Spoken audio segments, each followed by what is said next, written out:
Are you a lifelong fan of General Hospital? Are you a new fan who wants to know more about the history of the show? Do you enjoy talking about the show with others? Do you find yourself yelling at the TV? Is your self-care an hour a day in Port Charles? If so, we invite you to join hosts Amanda Kimmel and Shannon Coach at the place where all the hidden conversations take place and secrets are revealed. Meet us at Pier 54, a General Hospital fan podcast. Hello. Hi. Welcome to the Port Charles 411. Today we talk with Kathleen Gati. I could just talk to her all day, every day. I felt like I was just hanging out with a friend. Mm-hmm. I'm just like, okay, so tell me more. Right. I know I say it every time, but they just keep getting better and better. Yeah. And I mean, this kind of just came about because, we met her at the GH fantasy event, which you have to go. If you have the opportunity to go, I don't know why we put off for so long going to these, but I'm glad that was our first one and it was a great time. And we were able to chat a week later. Yes, but I can't wait till they can open it up fully again, like how it was pre-COVID. Yeah. Even if it's the same people, we have to go again because the interaction is completely different. Exactly. I mean, we need. Yes. I have a rain check for a hug, please. They should have handed out hug coupons and been like, "Come back, and I will give you a hug." There you go. Lisa Cicero held my hand, so we're good. Right. I didn't get that interaction. No, but I need a hug. So she and I need to hug. But wonderful, wonderful conversation with Kathleen. We hope that you enjoy it. Hi, Amanda. Hi, Shannon. Hello. I am so sorry. Something came up. My husband's like, we got to do this for another hour. I'm like, I have a thing and I didn't even ask you guys if it was live. So I'm like, oh, that's okay. I gotta check them. I said, this is live. We get it. I'm sorry. So anyway, I apologize. I'm here. Start video. Here, let me put myself in. I'm sorry. There. Okay. Yeah, you're dressed just like us. This is my Sunday finest. Yep. So sorry. Anyway, I'm usually very reliable and a punchable person, but today it got crazy. We have to do some family things. So I apologize. Okay, no problem. So where do you live in Pittsburgh? Mm-hmm. And are you friends? Yep. From a long time? What's your General Hospital friend, relationship? You want to share our story? Sure. I need to know basis. I need to know. So both our daughters were in Girl Scouts together and just one random. Both are like teenagers. What is this? Thank you. You both have daughters. How old are your daughters? So I have 3 of them. They're 9, 16, and 19. Whoa. Okay. I thought you were like 19. Okay. And my daughter is 18. 8? Oh, 18. Wow, 18. Oh, 18. Yep. Okay. That's fantastic. I have no kids. My husband's my kid. So people say, you have a kid? My husband. You have a pet? That's my husband. Yeah. Oh, that's great. I'm sorry. So I interrupted. So you guys met it. Okay. So yeah, the girls were in Girl Scouts together, and then just one random day as Shannon was leaving, she was like, yeah, I have to go home and watch General Hospital. And I was like, what? You watch General Hospital? And then, after that, it would just kind of be catch up at the meeting. So what'd you think of this? What'd you think of that? And there was a couple of times that the other moms were like, wait, who killed what? And before you know it, everyone watches General Hospital, right? Exactly. So then we joked around about doing a podcast for a while. And then finally, 3 years ago, we were like, just do it. So yeah, here we are. No, but it's a great thing because there's so many people that, you just need to keep promoting yourselves. You can build up because there's just so many of these things and people want to hear, talk. A lot of people just talk about General Hospital. Then sometimes we have time. We'll, be happy to talk to you guys too. So it's a good thing you guys are doing. It's cool. Yeah. And we talk to other fans too. So sometimes we'll do like a fan spotlight and we love basically what you just asked. We're like, okay, tell us your story. Tell it because everyone has. Like Amanda grew up with her whole family watched it. I grew up where my mom kind of did, but like my Grammy did. So when I got older and she and I would bond over it, everyone has their origin story and it's really neat to hear. So it is. No, it's totally cool. Yeah. And that's one of my favorite things when like fans come up, they're like, oh, I've been watching it with my mom and my grandmother and my great-grand, it's like, it's 3-4 generations. It's really cool. Because we all had that, it's like I grew up watching certain things, like I Dream of Jeannie, I Love Lucy, Carol Burnett. I'm older than you guys, but so those things were me. And the family sit around, and my mom would watch, my dad, and then my sister and I. So those things, it means something. They have like emotional value. And I don't feel like there's that many anymore because there's so many options. Like I remember as a kid, coming home and it was, what night was Home Improvement on? Wednesday night, I think. And so like it was Wednesday night, we watched Home Improvement and that's what we did together. So, right. Yeah. I know. Now with all the streaming. I always have notes. I always have notes. Probably blabber away. But, go ahead and ask me things. I'm always happy to share. It was nice to meet you guys. It was our first time back in 2 years. And it was so great. I mean, it was a little awkward for, everyone was like, fans, we have to wear the mask and then we don't. And, we don't get to hug you guys. But the fact that we can get back out there and, get on the plane, fly around the States, meet people, meet you guys again. It was really fantastic. And I was like, okay, we're almost fully back. It's just a little more time with the mask and stuff, but we're almost fully back. It was so exciting because I love the Zoom things. My good kitchen shows, I get to have people in there and it's really great. But I really love meeting people, in person, and then we hug and then we talk and it's just, there's a different element to that. But listen, it's a nice addition, but it's not a good replacement. Right. It's not a good replacement. It really isn't. But in many ways, the thing with Zoom that's been really good is that we're reaching people that couldn't afford it, couldn't travel, don't have ability, or they're older, or they don't have the health, they're not able to travel, or they have too many, kids at home and they can't leave. So it's also offered another venue for people who would never be able to travel. And, traveling, it's not cheap. You travel unless you live there, of course. And we do try to travel. We try to travel for you guys. So we hit as many people as we can in that area. But a lot of people, when I was in, Detroit and in Pittsburgh, they had traveled in from, all over the place. We've talked about going to ones like 3 or 4 hours away, but both with having kids, we're like, oh, I don't know, dance and whatever. And, they've all just have lives. Exactly. So we try to, exactly but again, the Zooms have helped to reach out to people who they can take 2 hours, but they can't take the whole day or something, or the weekend. So yeah, it's been fun. It was fun. It was a really fun weekend for sure. I'm looking for the next one. In June, the end of June, 25th, 26th, we're going to, I think, Fort Worth, Florida, not Fort Worth, Texas, right? I'm sorry. No. We're going to Texas first. Florida's, I'm sorry, November. Yes, Fort Worth, Texas, and Tempe, Arizona, which is near Phoenix. It's part of Phoenix. So we'll be there too. So that's cool. June 25th, 26th. And then November, my husband's birthday, we're going to Florida. So he's coming with me. Oh, that'll be nice. So how do you decide when you're going to do those weekends? Like, are they the weeks that you're not filming? You know what? General Hospital, Fantasy Events Inc.com and Coastal Entertainment, they put on these events, and Uncle Vinny's, they do these events together. They have to plan. I mean, this was planned 2 years ago. So before COVID hit, they make the dates. Usually they have to plan ahead so people that want to travel can make arrangements. But we don't know all the time if the show is dark or not. So it's a stab in the dark. I mean, a bunch of the actors worked Friday night, got on a red eye, got there Saturday morning, did the event. We were in Detroit. After the show, we flew to Pittsburgh, in the morning, we got up, we did our event. And afterwards, they flew back, and Monday morning, they were back at work. Oh. So, but you don't know, it's like I wasn't working, so that was fine. I just went home. But they don't start at 9. They start way earlier in the morning. 6:30. Yeah. So you get home at midnight, you go, 1 o'clock, 2 o'clock. We got home about midnight. And, brush your teeth, get 4 winks, and wake up. Go into the office. Have a cup of coffee, go to the work. Yeah. Yeah. So they're pretty intense for us, but we really love them, and we love meeting fans in person. So we're happy to go. Oh, that's awesome. Well, we love having you. Yeah. Thank you. So we did see on your website, though, that you won an award for Best Actress for the Pittsburgh Independent Film Festival. I've actually, there was a film called Lifeline.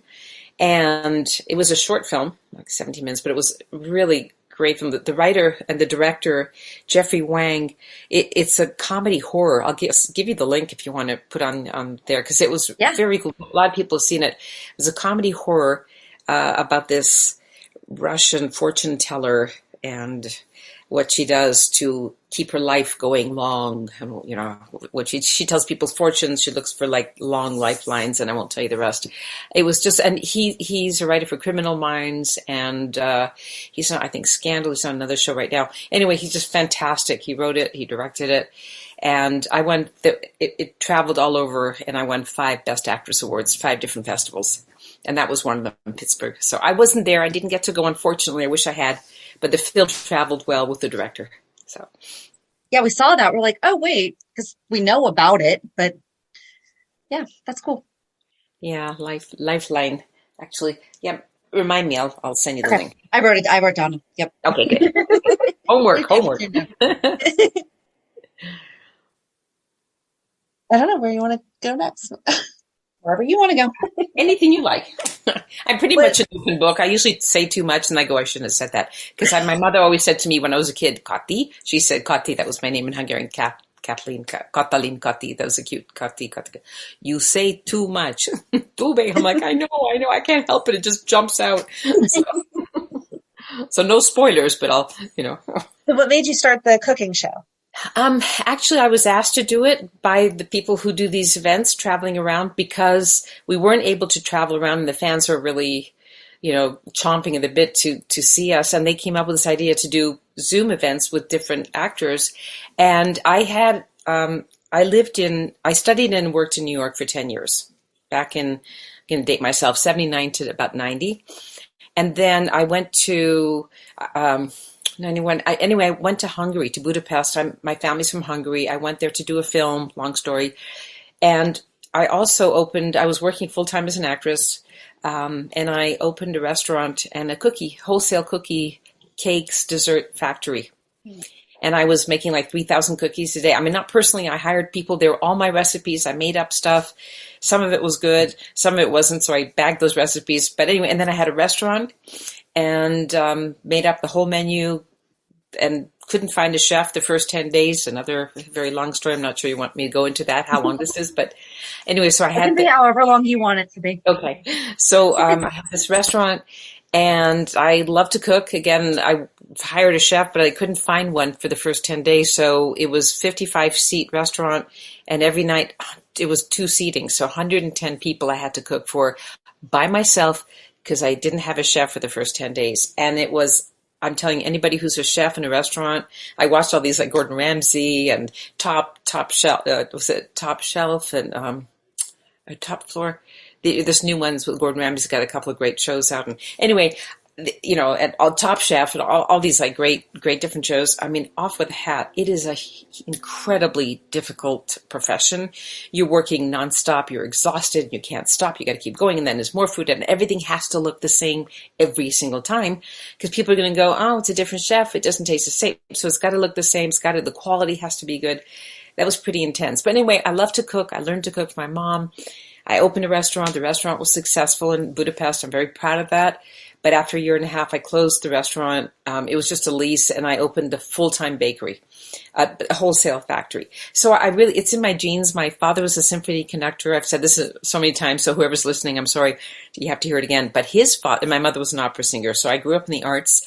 But my father's father and grandfather and my cousins and uncles, they were all in the bakery, fresh bread, you know, desserts, all that stuff. So I grew up with that. So it's in my blood, you could say. And Linda Ronos is from Fantasy Events and Coastal Entertainment. She said, you ever think maybe you want to try like a Zoom cooking show? And I went, okay. You know, so we sort of threw around this idea like, well, I guess we could try it. And we've been doing it for about a year and a half. I'm going to be doing my 8th one, June 2nd. And you come into my kitchen. We talk. It's not that I'm a genius chef or anything. It's just basically time to spend with the fans, an hour and a half, 2 hours. Some people pay a little extra and they can spend, I think another half hour and we do questions. We talk like this. In the meantime, I'll say, I'm going to make this thing. And last time I made some, a Hungarian dish that I love. It's like these meat crepes and I show people how to do it. And, but we're also talking. There's this relationship with you guys and we communicate and people ask me questions about the show and about Scotty and it's just there's fun stuff, Britta, all these kind of things that they ask me about and it's really fun. So yes, I'm sharing a recipe that I like because I'm working on a cookbook. It's called My Life in Recipes. But I also have stories that recipe was when I was in Hungary and I won the Best Actress Award for actually Best Supporting in 1993 for this film I did. And we went out, the celebratory meal were these crepes, meat crepes. And it was like, so they leave kind of an indelible impression for me. And it's like, this is a story for me. Every time I call it emotional eating. You're eating this because it reminds you of your mom. It reminds me of, something sweet with your kids. How they love the Girl Scout cookies. Oh yeah, we sell those and we love these. So there's an emotional connection to food. It's not just like, I'm eating a hamburger and that's great. There's something, it's a story behind it. And that's for me. It's like, these are stories. So every time I make something, my first show, we just tried it out, was this lemon loaf that I had come up with. I had eaten it as a child. My neighbors, I grew up in Canada. Mm-hmm. My neighbors across the street were from Scotland, and they had a freezer always full of desserts. And so a little Kathleen Gati would go across the street, knock on the door. I'm like, 10 years old. Hi. And they're like, oh, here comes a kid. She wants some dessert. And, so they would I said, what do you have? And they had those like Neapolitans and date bars and the Nimo bars, these Canadian things. They had this lemon loaf, and it was amazing. They never gave me the recipe, but I can tell what's in food. I'm gift, whatever it is, or the scary thing, but or a curse. But it's like I'll taste, I go, oh, that's got this and that, and lemon zest and lemon juice, and so I learn these things as I go along, and or just taste them and figure it out somehow. Or it's like a science project. I keep working on it till it works out. And I came up with this, and that was like my top seller in the bakery. So I thought, what better way to start my first Zoom cooking show than to share my number one selling item that was in the bakery. So I'm kind of, I'm proud of that. I'm pretty, I don't want to say I'm proud of things or I'm proud of my acting. It's like, I'm not, that's not who I am and how comfortable I am saying those things. But I was proud of the bakery. I was proud of the restaurant. It was a big deal. It was a lot of work. And now I'm so grateful that experience is parlaying into these Zoom shows, talking with General Hospital combined, talking to the fans who actually, and people say, well, I don't cook, so I don't want to do shows. It's like, that's okay. But it's not so much about the food as the relationship with the fans. We just talk about the show. I answer any questions like you guys are asking me. I'm an open book. What do you want to know about my husband, about our lives? I mean, I'm basically happy to share anything. How we met, Match.com. So it's like we just had our 15-year anniversary on April 6th. Was when we met, our first date, on April 7th, 15 years ago, and then April 7th was our 10-year wedding anniversary. So we're like, that's very similar to my husband and I met on Plenty of Fish before it. I've heard that it's gone in a different direction than when we met. But we met, our first date was May 13th and we got married on May 21st, 2 years later. That's fantastic. Actually, yes, because I know some other people who got married on Plenty of Fish. But basically, people say, well, how could you meet, online? It's like, well, I don't know. I'm older and I'm home and I'm studying or going to auditions or working. Or, so it's like, and I don't go, the usual excuse, I don't go to clubs. And even if you do, you go trolling, like, hey, baby, right. and like, it's not my world. I don't really drink. So it's not my scene. I don't really go to clubs. So it was a great thing. But you still have to, people like, well, how could you do that online? Well, it's like when you go out, you still have to meet a bunch of people and sift through the weirdos and the married people and the people, it's like in the not normal and not nice. And, oh, there's an alcoholic. He's had a seventh drink. I don't think I'll keep talking to him. So it's the same thing. You kind of, but here you can window shop. It's like, ooh, it's like Amazon. It's Amazon for relationships. I think I went on maybe a handful of dates before, because I was a single mom for 7 years. Oh. And it was, that's tough. A friend of mine was like, all right, just, when the kids are gone with their dad, go on a couple of dates. That's right. And I always had, the person that I called, or they would call me to let me know, they're like checking in with me and everything. And he and I met on a Wednesday night, and the rest is history. And it was funny because my friend who introduced me to Plenty of Fish about a month in, started calling him my husband. And I was like, I'm not marrying him. We'll be married for 11 years next month. So. Oh, congratulations. That's awesome. Likewise. Yeah. So very similar. Yeah. No, it was really cool. And our first date, we went out and right away we clicked. I'm like, uh-oh. So I called my girlfriend because she was, she had seen me and heard my phone. Every time I had a date, it was like, oh, this disaster. Oh, that disaster. We would laugh. It'd be, I couldn't wait to tell her like the crazy experience I had that evening. And this time, after years and years and years of dating, I called her up and she said, "So how was it?" And I went, "Uh-oh." She said, "Uh-oh." She said, "Oh." I went, "Yeah." She said, "You like this one." First time in, I don't know how many. So I was like, I'm going to write a book about all the dates, but I lost the oomph. I'm focusing on the cookbook. So. Yep. But there's some good stories. They might get in the book, actually. They just might get in the book. I take it that the bakery closed then, because you said that you were. Well, that was in Budapest, Hungary. And what happened was I was there in the end of 91, early 92. I went back to Canada. My mother was ill, and I went back for about a year, 9 months, and then went back to New York. She passed away. And it was really, I was going to move to LA. That was kind of a hard time. Anyway, instead of going to LA, I went to Hungary for a couple of months with my ex. Long story. It's not important. That part's not important. But went to Hungary and we did this film, and I stayed for. It was just supposed to be 2 months, but because I won an award there, I got a lot of like Best Supporting Actress. It's like the Golden Globe Television and Film Critics Award, and it opened a lot of wonderful doors. And I got one television series lead, and another television series lead, and lead in a feature film and another feature film and a movie of the week. I'm just this wonderful work. So I ended up staying, bought a home there, which we still have. Luckily, my husband's an architect. We've renovated it since. But so I just stayed for a while. And then in 95, that was in 92, communism ended, like around the wall came down, Berlin Wall, and and then it's sort of like 89, 90, 91, it was shifting. And the government sponsored medical, your medical is all paid for, education's all paid for, the arts are pretty much paid for, everything. So you go to the movie theater, you pay $1, it's like, so everything is subsidized. The government pays for all the production, television, feature films, everything. Well, now that communism ended, now became democratic. So all of a sudden, people who are used to getting all this, I get the money and I'll just make a movie. Now they had to figure out a way how to make movies and how to make television series without the money from the government. Well, now, it's like we're used to it because you get advertisers, you get producers, you get executive producers, you get your money, you get a television station behind you. They had to reshift. So basically, from about 95, 96, for about 10 years, the industry kind of died. Oh, wow. So, and I started the bakery and the restaurant in 95. And around 96, it was a year and a half that they were in one. And because it was just a lease, and another long story with my ex and whatever, that part. But so closed the restaurant, opened the bakery. But by 1998, I was going, I have a really great cookie business. I was going to open 10. It was kind of like the Starbucks, if you will.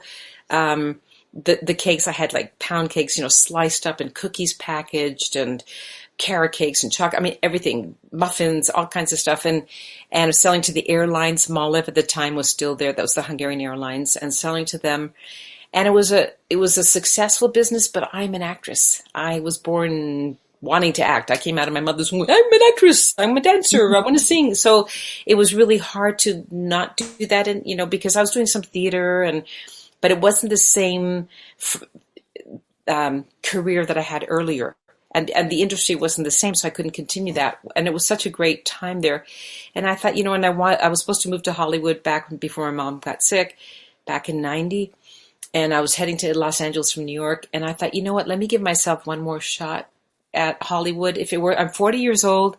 This is 24 years ago. If it works, I'll give myself 3 years. If it doesn't work, I'll go back to Hungary. And my cookie business, I call it cookie business, but I sold all kinds of things, was wholesale. So I wanted to do retail. I wanted to there was no Starbucks back then. Now they have everything. Starbucks, Pete's Coffee, Coffee Bean, whatever, all over Hungary. But back then, again, they didn't have this. So it was a really great time to start, do a series of cafes and stuff. So I thought, how cute would that be to have like 10 cafes? Each one would be like a famous actor it would be theirs. It's like a franchise, like, like Robert De Niro would own this one, or it would be his. So he would show up every now and then, and he could, people would meet him. He would see him before most actors in Hungary they work in the theater every day. When they're not, in the summers, they shoot films, and during the year, they're doing repertoire in the theater. So they would stop by before the show or after, and people could just see their favorite actors. And their pictures would be all over. I was going to have like sunflowers everywhere and red tables, and little kids would have like, those telephone cable, they wind around these like wooden round. Oh yeah, the beads. Yes. What are they called? The beads that like they just travel like all through the wire. Is that what you're talking about? No. I'm talking about those. They're round cylinder wooden things, and they wrap like telephone cables around it. Anyway, I was going to have those like little tables for kids, paint them red. Yeah. The children would sit on the floor, little chairs. They would have their own table, like they would be grown ups with some, crayons and drawing and Play-Doh, whatever. And the adults would have their cup of coffee and talk with their friends. So I had this idea. I found the first in Hungary. The condo is on the Broadway of Budapest. It's like. Every theater it's a walking road, and all these, like, there's 10, 20 theaters there. And I found a little space that was like, I don't know, a couple of square feet, and would have been my first place. And I was so excited. I thought, you know what I'm going to do? Open these 10 little cafes. And it was called Nushi Nashi. Like, Nushi was this character I played in a film that I was best known for. It was a really sweet comedy called We Never Die. And the character was Nushi, which is like Anushka, Annie. So Anushka, Nushi is a nickname for Annie, basically, in Hungarian. So I came up with the name Nushi Nash, like a snack. Nashi, it's the same in Hungarian, Nushi Nash. So it was an Annie snack.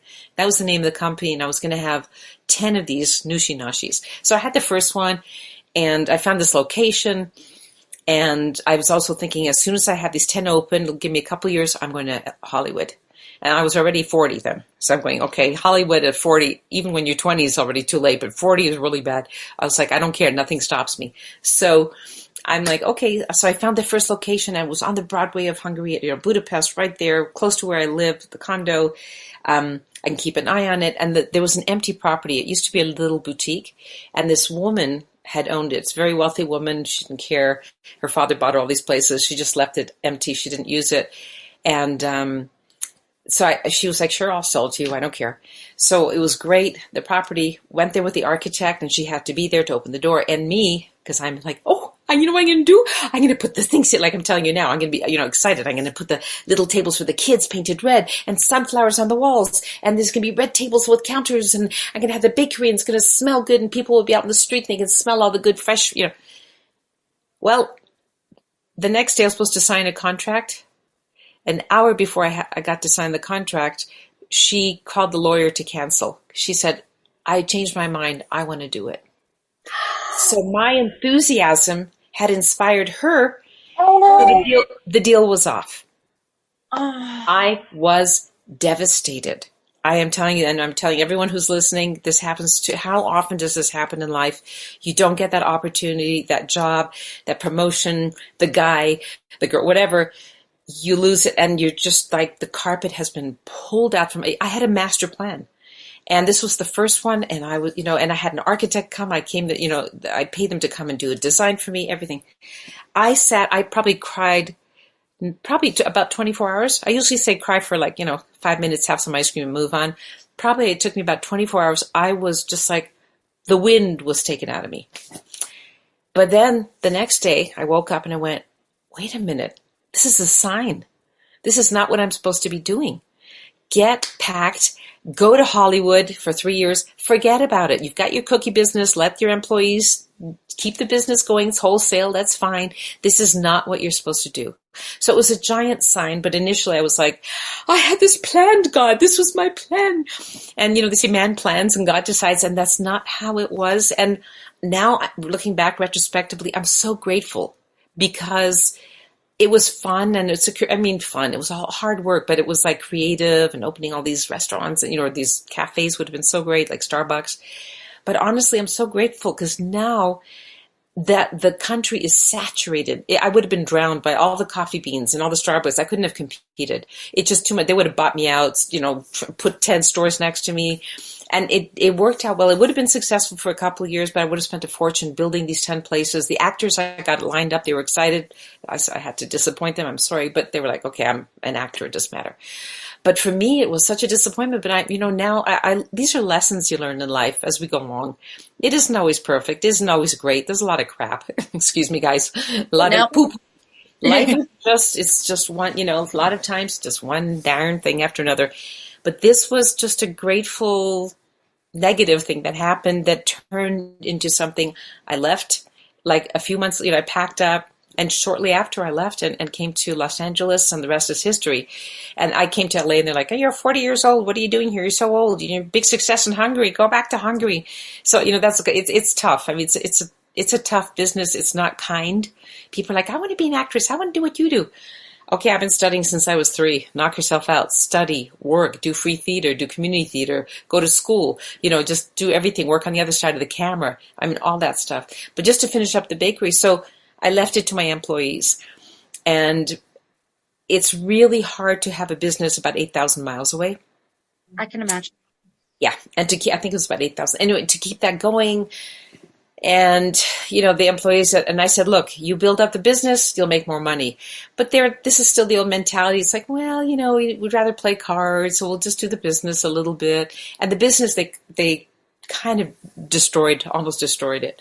So I had to go back to Hungary, and I sold it. And then I leased it to a really close friend's daughter who just came out of school. She was in marketing, and she was just awesome. And I thought, she was so excited. I'm going to build up this business. And I was like, fantastic. So I let her have it. I had another person interested, but she begged me. And my girlfriend said, please give it to my daughter, please. So I did. I leased her the business. And a few months later, it turns out she tried to steal it from me. I got a call at 3:00 in the morning from my baker, said, you got to come back because she's about to steal you. She's telling everyone it's not your business anymore. She's moving the business somewhere else. She's changing anyway, I got in a plane. I went back to Hungary. I was on a television show in Canada called Da Vinci's Inquest in Vancouver. I had to, when that was done, I got on a plane, went to Budapest, stole my business back, if that's the right word, or recaptured it. Did major damage control, took about 3 months, fixing it up, getting it ready, and I had to sell it. And it was like my baby, because I don't have kids, but I started with a bowl in my kitchen. That's how the bakery began, with an idea. And it was heart-wrenching. But again, sometimes you have to let go of things that just aren't meant to continue. So it's a long story. I'm sorry. But that's kind of what, it's life happens. I mean, stuff happens all the time. You're like, why did this happen? Well, I guess I wasn't supposed to be there, but it was hard to let it go. But again, it has to be your baby to love it. It has to be your creation and your passion that makes it successful. If you don't put it into it, it's not going to work. And you also have to make sure people don't steal your stuff. So yeah, anyway, in a nutshell, that's kind of. So that's why I had to sell the bakery. I think that was your question. It was a long story. Yeah. You asked why did I sell it? But and honestly, I came to Los Angeles, and it wasn't like piece of cake. Besides people hurting my feelings, oh, you're so old for Hollywood. And I was like, someone needs a mom or a grandma or an aunt or a creepy teacher, something. Cleaning lady. I did a lot of Russian cleaning ladies. So I can do accents because I love accents. My parents had thick Hungarian accents. I used to make fun of them, so it was kind of a natural thing, and not that many people when I first came to Hollywood in '98 could do it. Now everyone does accents. Like, okay, so, or they have the real deal. But so yeah, when I came here, I did a lot of that stuff, but it was really hard to get started. Every time when things weren't going, I'd get like a job, and I met a lot of casting people, and I just basically started from scratch. I coached students, and I tell them, go meet casting directors, go to workshops, study with them, whatever it is to get that connection going and to learn what they like. And exactly what I teach people, that's what I was doing. Like, a professional actor is going back to acting school or kindergarten kind of thing. But it paid off because I got a little job, then I got another job. I was on, I think The Practice was a TV show years ago. I was on that. It was like my first job. Then Brother's Keeper, I was a cop in that. Then I played a Russian cleaning lady on Brother's Keeper. That was really fun. It was the same Jamie Widows who did Frasier. So it was a short-lived series, but I was on that for a while. So, it's like bit by bit, but in between, because it's freelance work. And it's so funny because my husband said, how can you do freelance? You never know what's next. And I went, it's a two-edged sword. On one hand, it's so scary. Like, you never know what's coming next. And you don't know if you're going to have a paycheck. And what are you going to do? On the other hand, that's so exciting. You don't know what's coming next. It could be fantastic, So, and that's my personality. I just love that. Oh, what's coming next? I don't want to know. I don't know. I don't want a fortune teller to tell me. I don't want to know that it's a 9-to-5 job and that's all I can do and that's all I know. And even if and I've done 9-to-5 jobs, I put myself through school. I want the unknown. What can I do here? I can change this or learn this or do something different. So that's just who I am, I guess. And I need that for my personality. But there were times in Los Angeles as an actress when there was nothing. I went to an audition, or I didn't have any auditions. There was nothing. So I would start looking around at locations for bakeries because that's something I know how to do. And I went, okay, you know what? That's a fallback plan. You always have to, I think you always need a fallback, something, because, you don't want to be stupid. You have to eat. And you don't want to false dreams. People are like, well, one day when I grow up, yeah, you're 95. What are you going to do? I want to be a ballerina. You should have another plan. You write a book about wanting to be a ballerina. I mean, you know what I'm saying? So it's like you have to be realistic with yourself, with the world, with the industry. The industry in 23 years has changed dramatically for a multitude of reasons. So that was my fallback plan. And I would look around and I would find a spot. It's happened a couple of times. It was a bakery in Hollywood. Oh, there's one on Fairfax. I could do that. Yeah. And I would go there and they had just rented it or something. It was like, okay. Then I find another, I said, this is, I find a location. I get an acting job. Okay. Then I go for the next, actually that's what happened. Yeah. And then I went, okay. Then another dull period or, low period. And I would, okay, let me look around for not a restaurant. I never want to do that again. That was great, but I'd rather just eat there, drink there and have a good time and go home and forget about it. But, so I looked for another location. I found one in a mall. I went, oh, that's great. A mall, the fresh cookies, the smell, because you really need, it's traffic, foot traffic.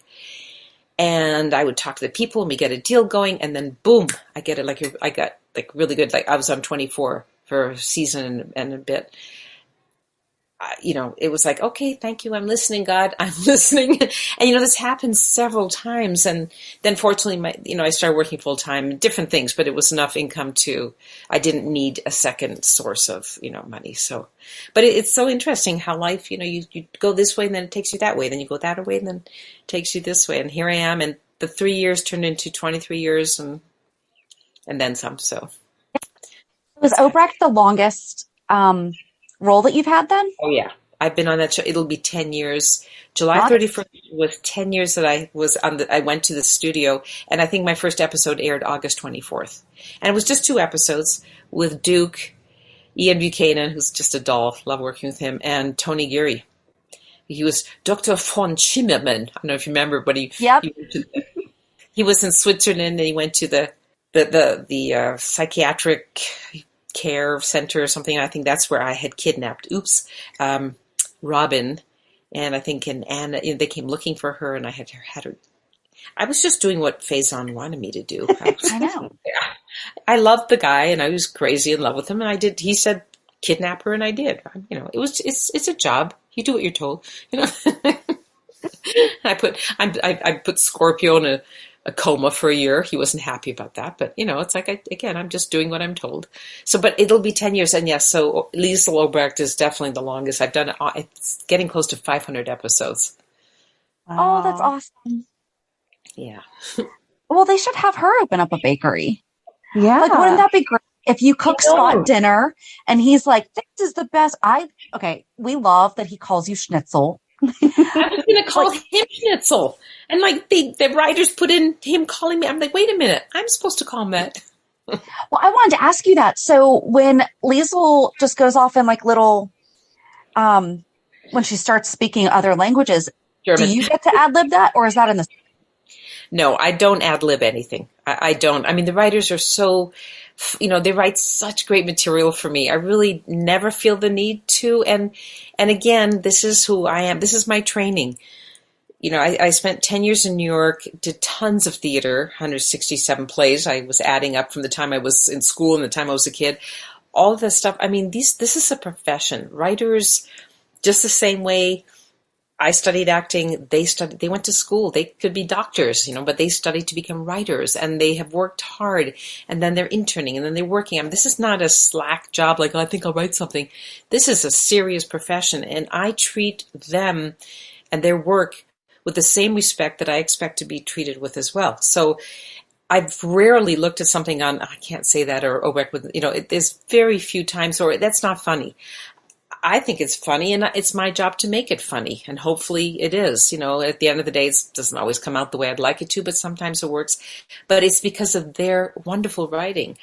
And I love the way they write for me. And some people embellish a little bit, like Michael Easton will just throw in a little cute things. One time he was, we had a scene, I think I was mentioning this the other day, where I was pushed off by Brad off the ship. What's that the ship called? The Haunted Star. The Haunted Star, sorry, thank you. I haven't been on the Star for a while, so that's why. But anyway, so I get pushed off, and then they rescue me, and he has to give me mouth-to-mouth to resuscitate me. And he says something about, you could have bought me dinner at least first or something. That wasn't in the script, and it was hysterical. But those are just little gems occasionally. But the writing, these writers, they know the history, they have a storyline, or they know the story that's coming that we don't know, we're not privy to. So I really, and also not only that, but you're working as a team with the other actor. So if you say to the other actor, there's a line, I'm hungry, do you want to have dinner? And the other actor goes, yeah, how about this restaurant? But if I say, isn't it a beautiful, this weather sucks, they're going to go, yeah, me too, I'm hungry, let's go to the restaurant. So you're not helping them. It's really inconsiderate. It's unprofessional. And again, this is my bugaboo, because there are some people that just like to make up stuff and go off, oh, I'm funny, or saying this, or I don't like that line, or, it's like, and it hurts. It's not just that it's really difficult to follow them, and then you have a line to say, but it no longer makes sense. So now you have to start thinking of another line. There isn't time. In my humble opinion, we are not Robin Williams, who's a genius, and he can go off script. And, I worked with him twice. He's brilliant.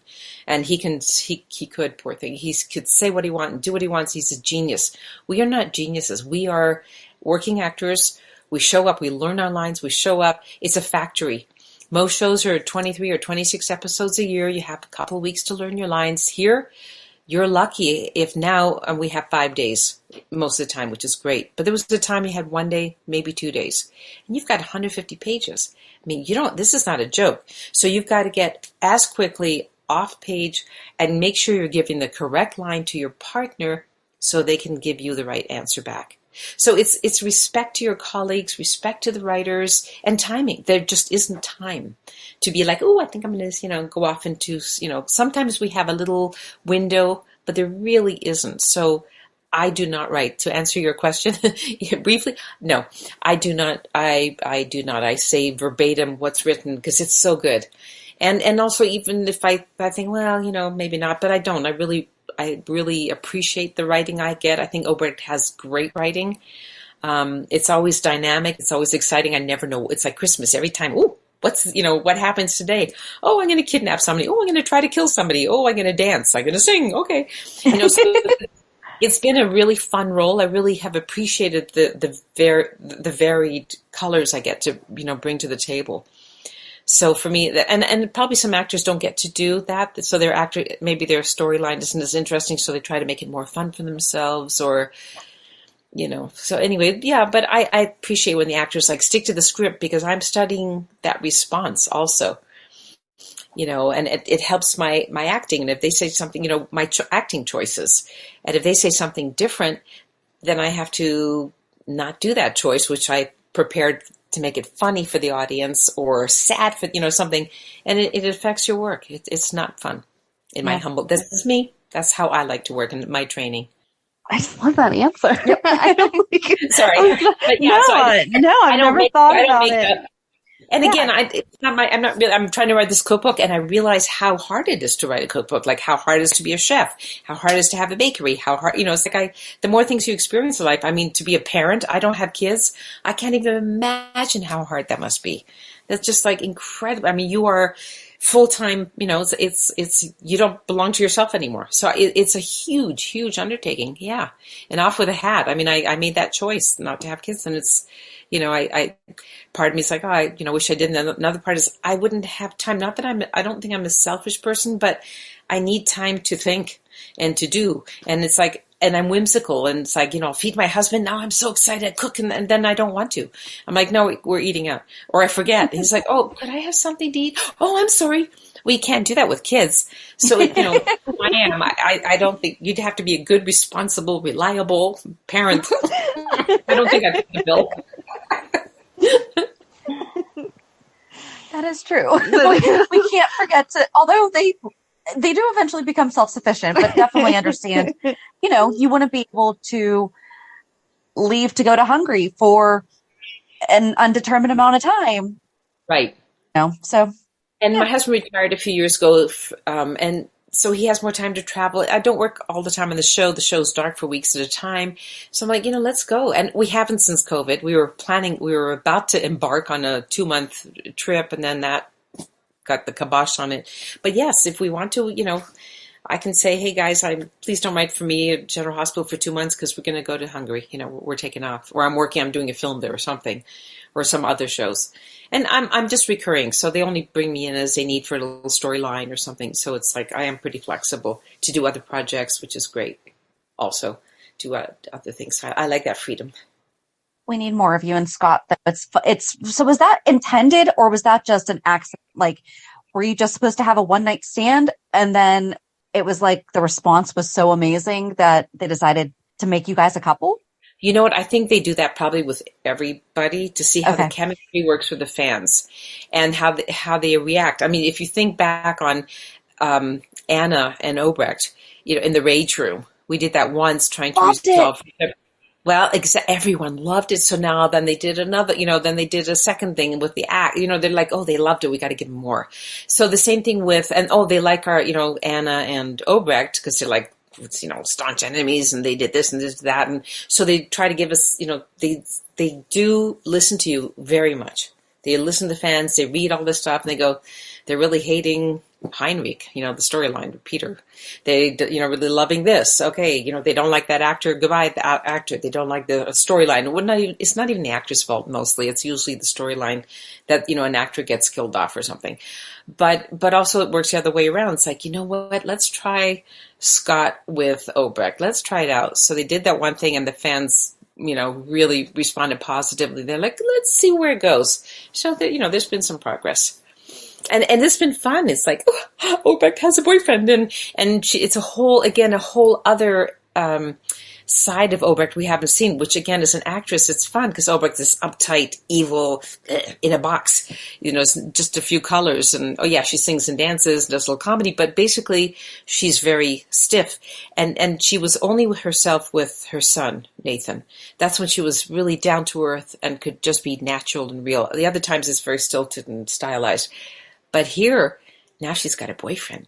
And she gets to be this teenager that she's never been, because with Faison, she was like, the what do you call it, the slave, if you will, or, just kind of running after whatever he'd been doing his bidding and whatever he wanted, and hoping he would like throw her a bone, oh, I love you. There was never that. It was always this, because he was in love with Anna. So she was always second fiddle and third fiddle. And so here's somebody who brings out the teenager in her that she never got to experience. It's like, as an actress, chomping my teeth into that, opportunity to have that chance to like, oh, goody, that's a color we haven't explored for Obrecht.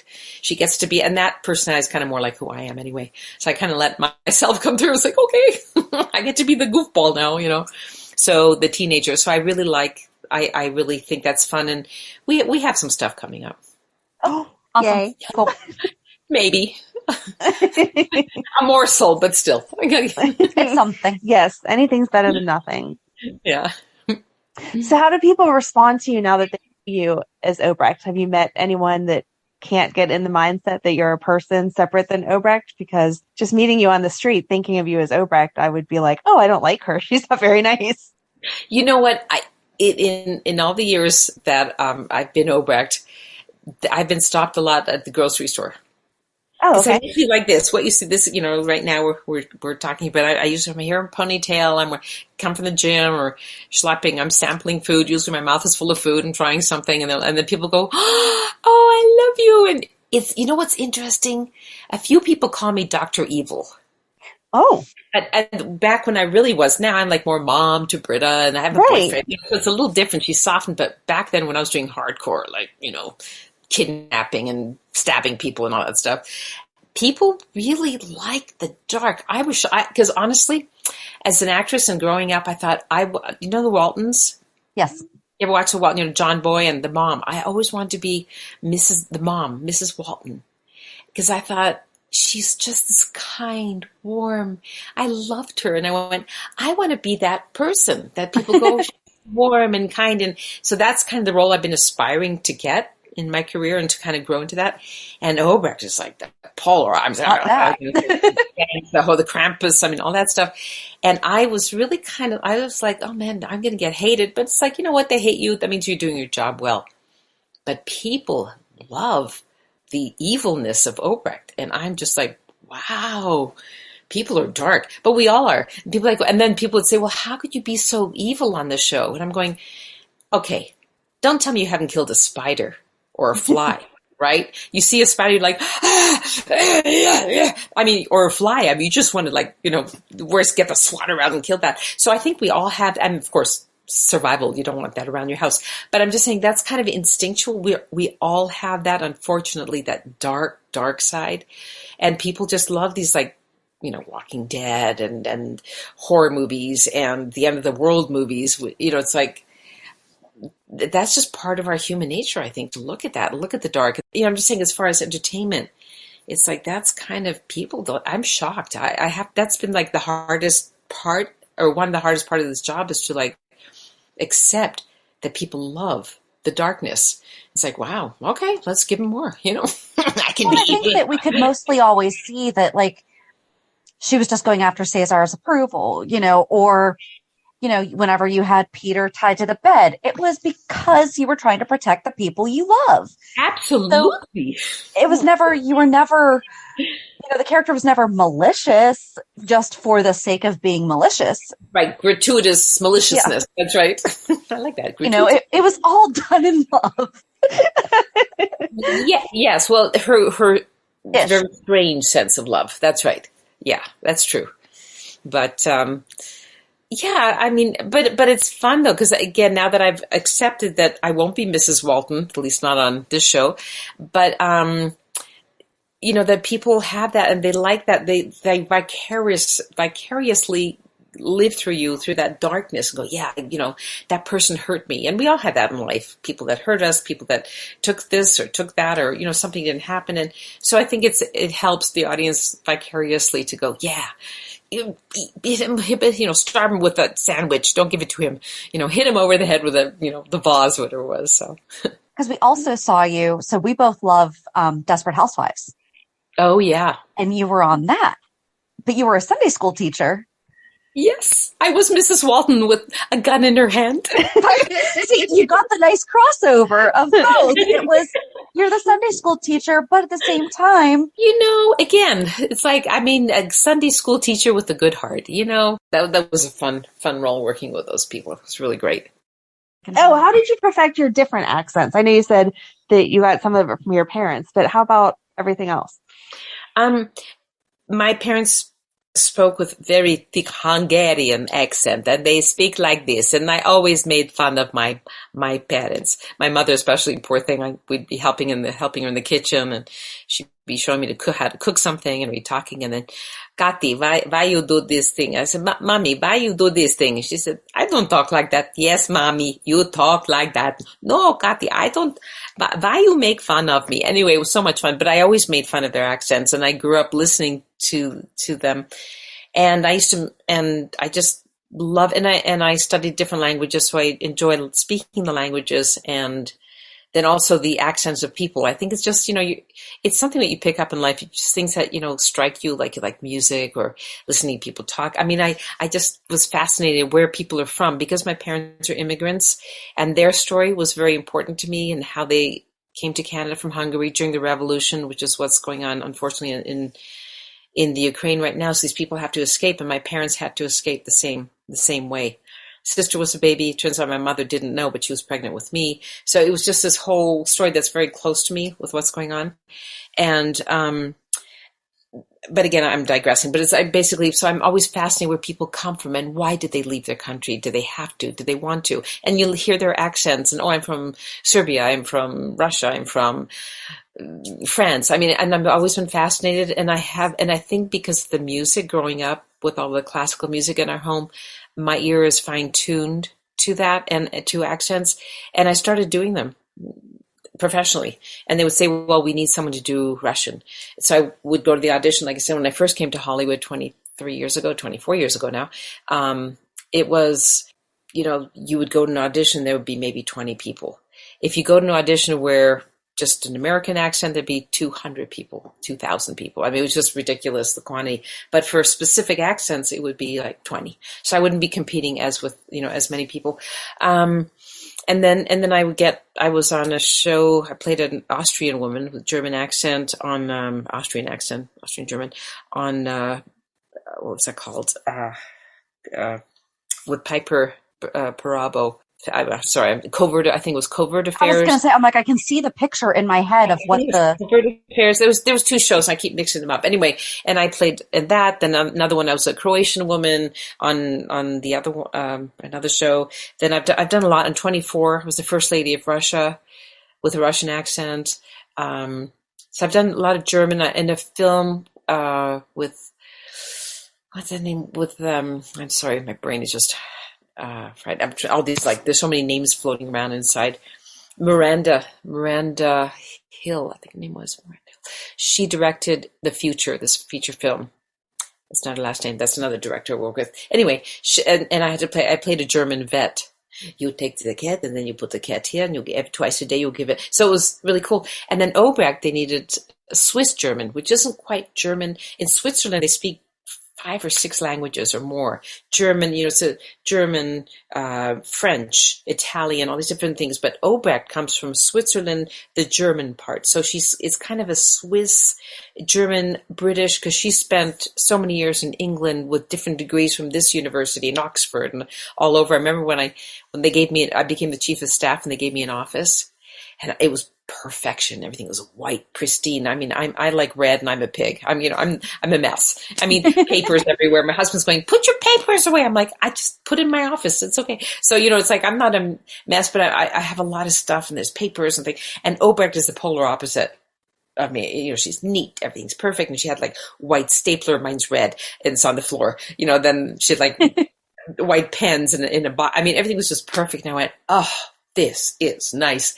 But on the wall, there were 10 different degrees. I don't know if anyone in the audience ever noticed that, but doctorate in, from, I don't know, somewhere in England, then, from this university, and then Switzerland. I mean, she had 10 different medical degrees and this doctorate, that thing. I was so impressed with Obrecht's, who she was. I'm like, look at this, look at me. I've got all these, degrees. So she had spent time in England so this accent that I tried to come up with, it's not like if you speak the thick German accent, sometimes it's very difficult to understand, so it's kind of more open, a little bit British. So Obrecht speaks a little more open so people can understand. Because sometimes you hear people talking and I don't know what they're saying because the accents are so thick. So I kind of came up with something that's a little more open, easier to understand, a little British, a little German, softened somewhere in there. Sometimes it works. So my husband's because he helps me the night before I work. He always runs the lines with me and goes, that sounded American. That was too German. That was too British. It's okay. So there's a lot of work that goes into it to make it sound right. So how do you not naturally have the Hungarian accent then if you grew up with your parents having such a thick accent? That's interesting. But I grew up in Canada and I was born there. Again, I always say I was made in Hungary and popped out in Canada. I was born in Canada. But my mother because she was an opera singer back in Hungary and my father wasn't, but they were immigrants. So she had started a daycare and we were surrounded by little kids. So we grew up, and then went to school. So it was just natural. Everyone spoke. Only my parents didn't. But we spoke Hungarian at home. That was the first language. But definitely, growing up around everybody except my parents. So my sister and I, we did not grow up with an accent. Although the Canadian, my husband said the other day, you said out and about. I was like, I didn't say out and about. I said out and about. He goes, no, you didn't. So sometimes the Canadian still comes in, but otherwise, no, that's true. But some people, if I had grown up in Hungary and come here, I definitely would have an accent. But having been born in North America, so no accent. That's interesting because my dad's from Pittsburgh and my mom's from Boston. But I didn't do daycare. So I was only with my mom until I went to school. And so you have a slight Bostonian accent. And when I go visit my family, when I come home, my husband's like, I can't understand you for a few days. And I don't notice it. Sure. But he can always tell when I've been talking on the phone with one of my aunts because he's like, you were talking to Erica today, huh? I'm like, mm-hmm. Because your ear, it's easy to go back to that. Yeah. Yeah, that's funny. So you're Shannon? I'm Shannon. Yep. You're Shannon. You're Amanda. Okay. Yep. We didn't introduce ourselves. Sorry. Sorry. No. I feel like we're old friends after last week. So you do a lot of different things. You've done TV, film, audiobooks, video games, all of that. Do you have a favorite or do you just like the creativity behind each project? That's a really good question. Yes and no. It changes over the years, but honestly, I did so much theater and I love that connection with the audience. It's like talking to you guys. We're communicating back and forth. And when you're on stage, there is definitely a communication with the audience. My father taught me that as a conductor. He said, you make the audience breathe with you through the music. And, he'd be like conducting and his back would be to the audience, but he would make everyone breathe together. It was kind of you didn't notice it, but through the music. And so that's something that I learned. But also when you are on stage with the audience, they're laughing. They're not laughing. They're restless. Why are they restless? You're going too slow or you're not entertaining them or you're boring them. Well, I better pick up the pace or I better talk louder or make it funnier. So it's a very live medium where you interact with the audience. And I love that. You get feedback. That's why I love my Zoom events because there's feedback. I talk to people like you and I, we're communicating now. And I really love that. But, when I came to, I stopped doing theater years ago because it was just like, it consumes your evenings and weekends. I was single for a long time. I really wanted a relationship. I wanted to work in the daytime as doing my acting, and the evenings and weekends, I wanted to be with my husband. That was it. So I kind of stopped doing theater. I have been asked a few times here and there where I'm like, no, don't tempt me. So honestly, I would say that's my favorite. That has been my favorite. When you do, you're in a vacuum. Like when we do the soap opera, I started saying like when you do prime time, it's 25, 23, 26 episodes a year and you have like weeks to get ready and all this stuff. But when you're doing a soap, it's 10 times that much. It's 250 episodes a year. So it's again, it's like a factory. It's moving. It's a machine. It's like get in, say your lines and go home. So you're in there. There's very little, connection with anyone. You go in, you see your scene partner, say your lines, you do your thing. Hi guys, everyone. Thank you. Moving on. That's the word, moving on. And when you hear that, you're done. And they're like, sometimes the director sits in another room watching all the, cameras and the producers are in there and the editors and you'll hear, thank you guys. Nice job. Sometimes, but 99% of the time, moving on. Boom. So there's no connection. You don't know, did you do a good job? Did you suck? Did it feel good? There's no time to digest, to talk with the other actors. I think that was pretty, occasionally that works, but very rarely. Most of the time it's just like, so there's no relationship. So it's kind of, I want to say in a vacuum, you just do it and you go home. There's no feedback. It's very dry, so there's not that, the audience, they clap and they love you and they love it was great. Or they're like, yeah, that was great. And they walk out, and then, you sucked and you got to do better the next time. So it's really hard. And the same thing for film. One thing that I do like about film that I prefer is the tempo. It's much slower, and a lot of people on soaps are like, no, I want to knock out 10 episodes today. I don't want to spend doing one movie in 6 months. But I like that because I like you have time to really work one scene. And we were laughing about that with, I think it was with Maura. Who did I work with? Somewhere we were just talking about that, maybe on the trip. Anyway, but we were saying how when you're doing, with the soap opera, it's really quick, and you've just done 3 episodes when you would do like maybe one scene on a movie. In 6 hours you've done on a movie. You're like, well, let's try this 20 more times. Oh, I know. I had a scene I was with Nina and Britta in Curtis's club. And we're sitting there and, we did it like once. Okay, take one, move it on. Let's do the next take. Done. Okay. And we were saying we could try this scene 20 more times. If this were feature film or prime time, we would have one camera. They would film you, then they would film the other actor, then they would turn the camera around, then they would film the other actor at the other angle, then they would pull the camera back. So you would spend the whole day doing this one scene. And by the afternoon or the evening, after like 18 hours, you're going, I think I'm starting to understand the material. I think I can make this work for the audience. They're going to like this, or this feels good now, or organic. You don't have that kind of time on a soap. You're like, okay, you do it once, you hope you hit the mark and you keep going. So I really like that because we were saying, and by the 20th take, you go, I think this is good.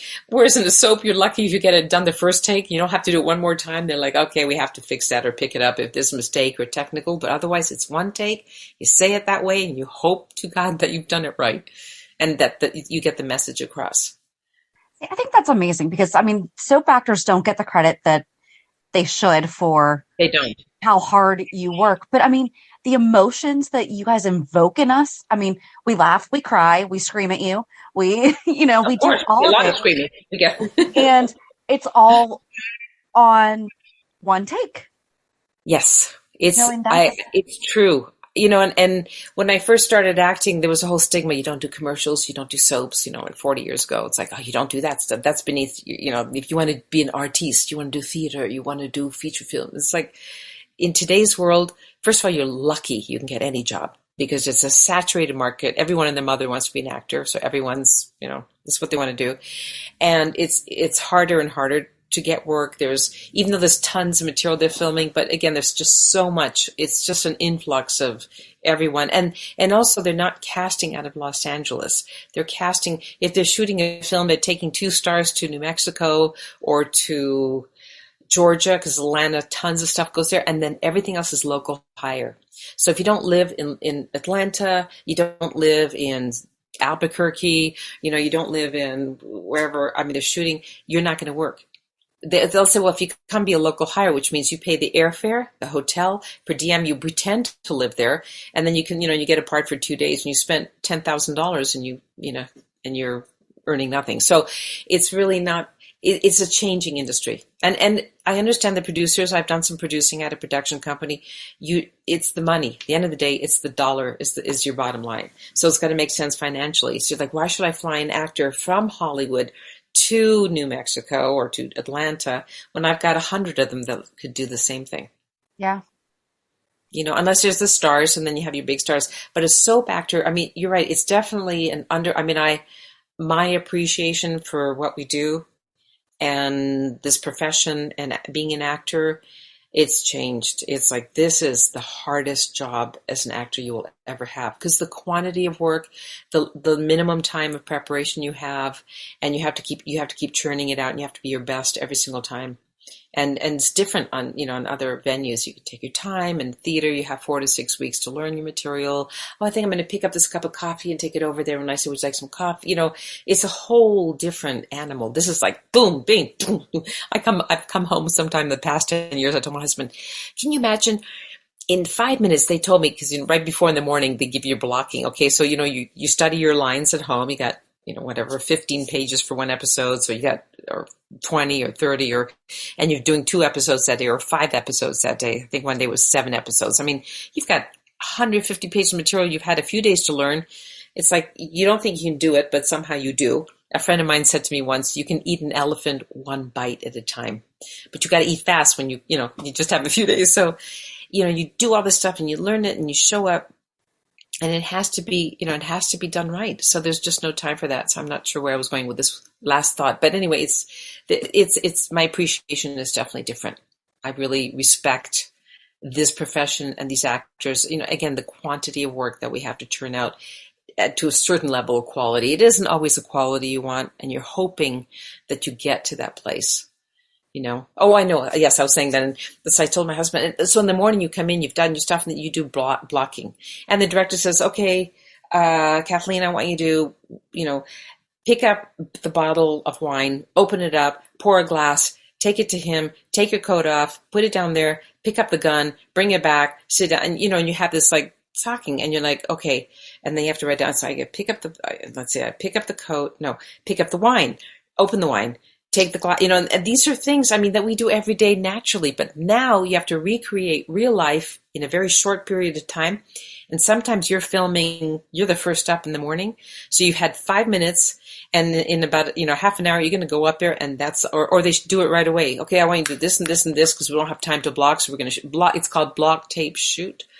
I forget it. Anyway, but they're blocking, and then you film right away. And you better remember what order you have to do what. It's like, And so I said to my husband, I came home one day, I had to take a bottle of wine, I had to pour it, I had to put it in a glass. He goes, oh, you poor thing. But it was funny. And he makes fun of me now. This is like the very beginning, but he makes fun of me because I spent years theater. That's normal. But you have weeks. I'm going to pick up this. I'm going to pick up a phone, and I'm going to take it over there, and I'm going to take my coat. It's all natural, becomes part of the material. There is no time for that here. So there's so many elements as a soap actor that serious respect for everyone who's in this profession. And also the writers, Frank Valentini, the executive producer, he's got to keep an eye on everything, the production, the sets, the actors, who's available, who isn't, coordinating all the producers on the show, scheduling, the casting. It's a huge factory. As they say, it takes a village, and it does. Are you even able to kind of keep track of your own storyline, really Absolutely. feel through it? Okay. But Absolutely. Do you guys pay attention to each other's storylines? Because that was the thing that when we were talking to everyone last week, oh, wait, you did, oh, that person's related to so-and-so, or that could happen. How much? Well, there is some of that. Like, I just did something where I'm supposed to be angry, and I'm just a little, I don't know, this is a spoiler, but I'm supposed to be angry at Sonny. Mm-hmm. I don't know why. I'm just all of a sudden I'm angry at him. So I have to fish around, and if they have time, they tell you. And if the show, everything's moving so fast, I still don't know, because we were filming and going, and I asked a few people, and they were like, just a second, and they didn't have time to tell me, because that helps me. It's like, well, I'm angry because of this, but I didn't know. So I still don't know. Maybe one day I'll watch on TV and I'll go, oh, that's why. He did something to Scotty. What did he do to Scott? Well, I'll kill him. I have to be angry. So sometimes that happens, but basically I know exactly my character, who I've been with, what I've done. But there are things like Wes and I, when we did the show in Pittsburgh, we were asked some questions, and in Detroit, certain things. And I was like, I don't remember, to you. They were like, yeah, I think so. I don't know. So it's funny because I worked with Maurice Bernard on All My Children for a couple of months back in 1989-90. And then I met him 30 years later. Now we're working on another show, and I was so happy to see him again because we had a great time working then. And he didn't remember me. He was like, oh, yeah, we worked together. That's nice. Really? Who are you? And the same thing happened with Rick Springfield. I did a film called Change of Heart, or Changing Place of Play. Again, these names are just so many things in my head. I think it was called Change of Heart. It was one of these Harlequin romance movies we filmed in Hungary back in 94. It was great to work with him. I played a pregnant mother, or a pregnant woman who's a sister. And here we are, flash forward 30 years later, and now we are going to be the grandparents when Britta was going to have a baby that we stole the embryo, just a little detail. And, we took that, and anyway, and then here he is now. He's my brother-in-law. I guess we're going to be the co-grandparents. And I was so happy. I'm like, oh, I worked with him for 3-4 weeks filming this in Hungary. And I was like, Rick, it's so great to see you again. And he was like, who are you? I was like, oh, never mind. The business there's just so much information and people and things like that. So anyway, I've been blabbering away. I'm sorry. I get on a roll. You ask such great questions, and I just can't stop with the answers. So No, it's okay. We No, appreciate it. exactly. We love it. That's what this is all about, is hearing all the things that we don't know from the soaps. I'm happy to talk to you guys another time. I do have another obligation I have to go That's okay. to. I She has hope, to go to Girl Scouts. well, you better get those little delicious cookies. If you guys come into my cooking show, it's going to be, my next cooking show is June 2nd. It's on a Thursday evening, I think East Coast, 7 o'clock, 4 o'clock, West Coast, Mountain Time. I don't know if there's Mountain Time here, 5, maybe it's about 4 and 7. But anyway, the East Coast, I think it's 7 o'clock. I'm going to do some Hungarian food, desserts this time, Hungarian desserts and some cocktails. And it's a fun venue. It's on fantasyeventsinc.com or Coastal Entertainment. You can see it also on Eventbrite. You can get tickets there. I'll be selling aprons, be doing the show, give prizes out. People win autographed pictures and things from my kitchen, things like that. So we have fun, bring questions. It'll be a good time. So I will see you guys on June 2nd, and hopefully your listeners, if anybody's interested, they can come to the show also. Yep. And we'll put the link in our show notes and everything too for everyone. So Fantastic. That's awesome. thank you guys so much for your time. This was wonderful. This was. No, thank you. I'm sorry I blabbered away, but such good questions. We'll talk again another time. Yep. Yes. Absolutely. Absolutely. Bye. All right. Thank you so much. Thank You take care. Bye. Thank you. Bye.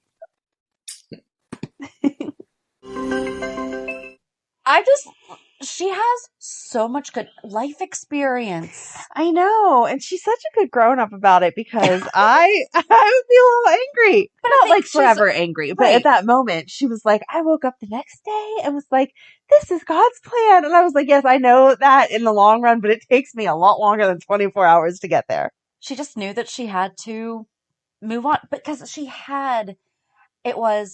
was going to do that, and then she was going to go to LA, and then she was like, well, now I don't have that, so now I'm just going to go to LA. Yes. So, and I love the fact that she was 40 Mm-hmm. when she went, because I will be 40 this year. Let's And move to LA. sometimes, and it's like things that happen in the world, sometimes you feel like if you haven't hit certain benchmarks by a certain age, that Yes. you're irrelevant or less than or whatever. Mhm. And it's like, and you could have done amazing things your entire life, but because other people, I've had goals, and there's one that I have just had to keep pushing back. And the fact that if I have to push it back past 40, which I'm probably going to, I don't want to keep pushing it back. I understand, but it'll get there eventually. Exactly. You get there when you get there. All her talk about how hard it is to work on the soap, though, made me like pat myself on the back, because I was a pretty smart kid. I wanted to be an actress, but I only wanted to be a soap actress. And that was why. Well, was they do all this amazing work and they're on the air constantly, as opposed to just a snippet of a movie. Like, a movie is only famous for, right. unless it's a major movie. Most movies are only famous for like 6 months or whatever, and then they go now, away. though, remember back in the day when we would love movies for years? But they were really good movies. And those are the movies that you're still talking about now. But there was a lot of movies but that what you movies didn't. are our kids going to? Do you remember when Disney didn't release a movie every year? And it was like every 7 years? Yes. And those are the ones that you still care about. Yeah. So, not that I don't care about the ones now, but I mean, they're coming out with them so quick. You don't get to love them before they get replaced. Right. They're just not the same. I'm sorry. They're not as good as they were back then. But that's how I feel about soaps, is people continue to love you. I mean, you see all the YouTube dedication to it. The fact that we can find stuff from the 80s because people loved it that much. Right. Yeah. Everyone, not to kill all the other medias, but everyone should just want to be soap actors, because they are working constantly and so hard. And she's so good. And I love that. I mean, she'll be on for 10 years. That's so crazy. I wish that she seems to be perfectly happy with being recurring. Yes. And with how things are going. Maybe she could recur a little more. Just a little bit. Yeah. Because she brings so much. I remember when she first came on, and I was like, what the heck is happening right now? But, we didn't know all the stuff with Phase On and this and that. And then we learned all of it, and we're like, oh. They've given her a really good backstory that she can keep pulling from, that there's no reason that we shouldn't have her. And she can do more often. Anything. Mm-hmm. She can be funny. She can be sexy now. She can be crazy.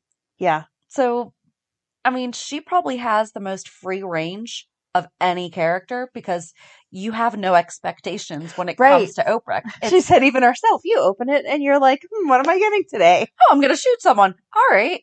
So I just love it. Yeah. But so she was absolutely wonderful. We are really looking forward to the cooking event on June 2nd. As we mentioned, we will have the link in our show notes. Yes, come join us. Oh my God, that would be the best conversation ever. And the website is GH Fantasy, or is it just Fantasy Events Inc.? I think it's Fantasy Events Inc. because they do other soaps too, not just GH. Why?